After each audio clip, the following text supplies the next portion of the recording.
ఏ రాష్ట్రంలో అయినా దేశంలో అయినా ప్రజలు 5 ఏళ్లకొకసారి తమ నాయకులను ఎన్నుకుంటారు. సాధారణంగా ప్రభుత్వాలు 5 ఏళ్ల పాటు పరిపాలిస్తాయి. అయితే వైఎస్ఆర్సీపీ అధినేత మాజీ ముఖ్యమంత్రి వైఎస్ జగన్మోహన్ రెడ్డి మాత్రం మరో 3 ఏళ్లలో వైసీపీ ప్రభుత్వం తిరిగి అధికారంలోకి వస్తుందని చెబుతున్నారు. కడప జిల్లాలో పర్యటనలో ఉన్న జగన్ అక్కడి అరటి రైతులను పరామర్శించారు.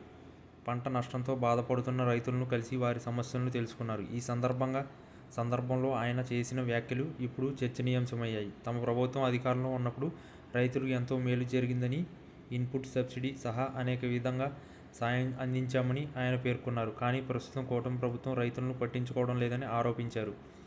రైతులు నిస్పృహ చెందాల్సిన అవసరం లేదని, ఇంకొంత ఓపిక పట్టాలని, మరో 3 ఏళ్లలో వైసీపీ ప్రభుత్వం తిరిగి అధికారంలోకి వస్తుందని జగన్ అన్నారు. అయితే జగన్ చెప్పిన ఈ కాల వ్యవధి కొంతమందికి ఆశ్చర్యపరుస్తుంది.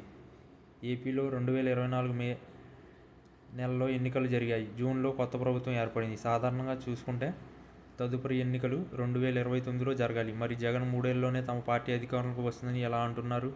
జగన్ చెప్పిన విధంగా కూటమి ప్రభుత్వం అధికారంలోకి వచ్చి ఏడాది పూర్తయిందని అనుకున్నాం. ఇంకా ప్రభుత్వానికి 4 ఏళ్ల సమయం ఉంది. ఈ లెక్కన 2029కి ఎన్నికలు రావాలి. అయితే ఆయన చెప్పిన కాల వ్యవధిని బట్టి చూస్తే 2028లో జరిగే జమిలీ ఎన్నికలను ఆయన ఊహిస్తున్నారన్న ప్రశ్నలు తలెత్తుతున్నాయి. జమిలీ ఎన్నికలంటే పార్లమెంట్, అసెంబ్లీ ఎన్నికలు ఒకేసారి జరగాలి. దీనికోసం రాజ్యాంగ సవరణలు అవసరం. ప్రస్తుత పరిస్థితుల్లో బీజేపీ సహా ఇతర పార్టీలు ఈ విషయాన్ని తీవ్రంగా పరిగణించడం లేదు. తెలంగాణలో గెలవాలని భావిస్తున్న బీజేపీ కూడా 2028 వరకు వేచి చూడాలని అనుకుంటుంది. అలాంటప్పుడు జగన్ మాత్రం జమిలీ ఎన్నికలను నమ్ముతున్నారా అన్న సందేహం కలుగుతుంది. అయితే ఒకవేళ బీజేపీ నిజంగానే జమిలీ ఎన్నికలను చేపడితే ఆ సమయంలో ఆంధ్రప్రదేశ్లో ఎన్డీఏ గెలిచేలా చూసుకుంటుందా అన్న చర్చ కూడా జరుగుతుంది. మొత్తానికి జగన్ 2029లో తమ పార్టీ తిరిగి అధికారంలోకి వస్తుందని చెప్పడం బెటర్ అని భావిస్తున్నారు.